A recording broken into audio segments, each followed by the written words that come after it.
Сәлем барлықтарыңызға. Айраннан үй жағдайында өте оңай пирог дайындаймыз. Ең бастысы оның құрамы қол жетімді, үйдегі бар ингредиенттерден жасалады. Видеоны соңына дейін тамашалаңыздар. Достар, видеоны көрместен бұрын каналыма тіркеліп қойды ұмытпаңыздар. Ең алдымен ыдысымызға бөлме температурасындағы 4 жұмыртқамызды салып аламыз. Одан соң миксердің көмегімен 1 минуттай жақсылап араластырамыз.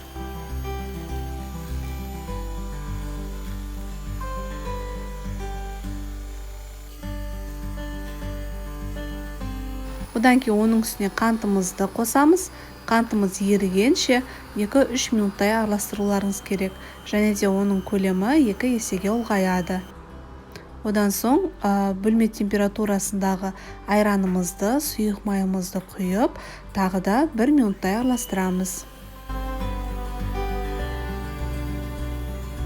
Ұнымызға разрыхлителді қосып аламыз, яғни қопсытқышты қосып, онымен бірге араластырып алуларыңыз керек. Одан кейін аз мөлшерден сала отырып, тағы да миксердің көмегімен араластырамыз. Араластыру барысында қиындық туындаса, венчикпен немесе лопатканың көмегімен де араластырсаңыздар болады. Ең бастысы арасында ұнның массасы қалмау керек. Осында бір келкі сұйық массаға жеткенше жақсылап астына жоғарғы қарай осылай араластыруларыңыз керек.